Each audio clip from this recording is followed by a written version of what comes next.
राधे राधे जी, जय श्री कृष्णा। तो कल है बड़ साएं अमावस।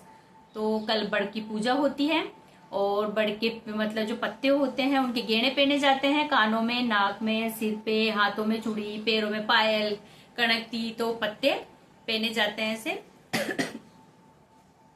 और रोड़ी मोड़ी चावल मेहंदी पूड़ी बनाते हैं, हलवा बनाते हैं और भोग लगाते हैं ना, वो आम चढ़ाते हैं, खरबूजा चढ़ाते हैं बड़ की। तो ऐसे पूजा करते हैं।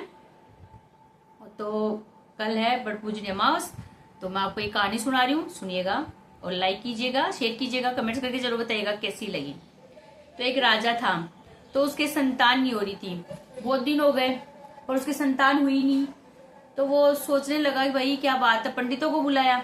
पंडितों को बुला के पूछा कि भाई मेरे संतान का योग नहीं है क्या। तो पंडित बोले संतान का तो योग है लेकिन तुम्हारी पुत्री होगी। तो राजा सोचा कि भाई चलो कोई बात नहीं, पुत्री हो या पुत्र हो, कम से कम नी पुत्र तो या नी संतान तो नहीं कहलाऊंगा मैं। तो बोले कोई बात नहीं है, आप पंडित जी जो भी पूजा पाठ हो वो करो। पंडितों को बुलाया, यज्ञ हवन करवाया। यज्ञ हवन करवाने के बाद में उनके लड़की हुई, तो लड़की का नाम उन्होंने सावित्री रखा। पंडितों ने लड़की का नाम सावित्री रखा। पर पंडितों ने बोला कि आपकी जो ये बेटी है ये 12 बरस की जैसी होएगी और ये विधवा हो जाएगी। तो राजा बोला कि भाई कम से कम पुत्री तो है हमारे, देखेंगे 12 बरस का। तो पहले क्या होता है, लड़कियों की बचपन में शादी कर देते थे। पीले पोतड़े में, जो मारवाड़ी भाषा में बोलते हैं कि पीले पोतड़े, मतलब बाल विवाह होता था पहले। तो सावित्री बड़ी हुई तो उसकी शादी कर दी। तो भाई उसकी शादी करी सत्यवान से शादी करी। तो उसके माँ बाप अंधे थे सत्यवान के। सावित्री बहुत ही संस्कारी लड़की थी, बहुत समझदार लड़की थी। उसने अपने सास ससुर की बहुत सेवा करी। सावित्री को इस बात का पता था क्योंकि उसने सुन लिया था पंडितों से कि 12 बरस की होती मैं विधवा होंगी। तो उसको पता था 12 बरस की होती मेरे ऐसे होगा। तो वो चलता रहा, खूब सेवा करती रही, काम धाम करती। तो सत्यवान जंगल में लकड़ी काटने जाता था। तो जैसे ही सावित्री 12 बरस की हुई, उस दिन उसने अपने सास ससुर से बोला कि भाई आज तो है ना, मैं भी अपने पति के साथ जंगल में जाऊंगी। तो सास ससुर ने मना भी करा कि वो तो देख आदमी है, पेड़ पे भी चढ़ जाए, नार वगैरह शेर वेर आते हैं जंगल में, तू क्या करेगी। तो बोले नहीं, मैं तो आज जाऊंगी इनके साथ। सास ससुर बोले ठीक है भाई, जैसी तेरी मर्जी। अब वो तो खाना बना के सास ससुर को दे गई और टिफिन लेके सत्यवान के साथ जंगल में चल गई। अब सत्यवान वहां जंगल में गई तो जंगल में जाकर सावित्री तो लकड़ी काटने लग गई। जैसे सत्यवान काटता था सावित्री लकड़ी काटने लग गई। और सत्यवान एक पेड़ था, पेड़ के नीचे थोड़ी देर आराम के लिए लेट गया। उस पेड़ के ऊपर सांप बैठा था, सांप था उसमें। तो वो सांप निकला क्योंकि वो तो बचनों का बांधा हुआ था कि 12 वर्ष की जैसी होगी वो विधवा होएगी। तो वो तो सांप आके सत्यवान को डस लिया।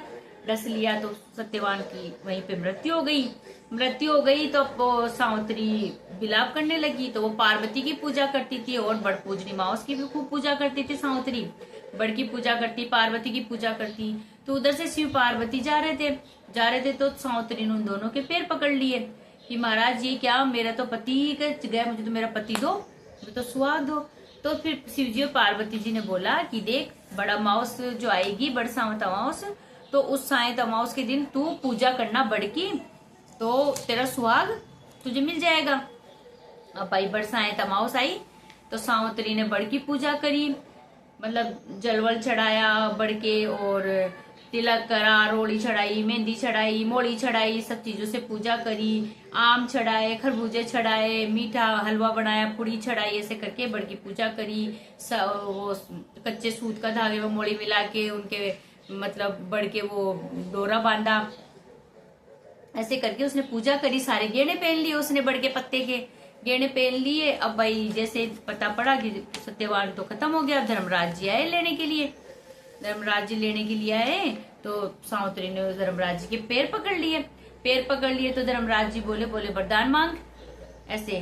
तो सावित्री ने 3 वरदान मांगे धर्मराज जी से। बोले एक तो ये वरदान दो कि मेरे माता पिता के पुत्र हो जाए, क्योंकि मैं पुत्री थी तो मैं इधर आ गई, मेरे माँ बाप के तो कुछ भी नहीं है, तो वो अकेले हैं, तो मेरे माँ बाप के पुत्र हो जाए। दूसरा वरदान उसने मांगा कि मेरे सास ससुर के आंखें आ जाए, मेरी आंखें, सास ससुर को आंखें मिल जाए, उनको दिखने लग जाए। तीसरा वरदान मांगा कि सत्यवान से मेरे 100 पुत्र हुए। धर्मराज जी ने वरदान दे दिया, तथास्तु।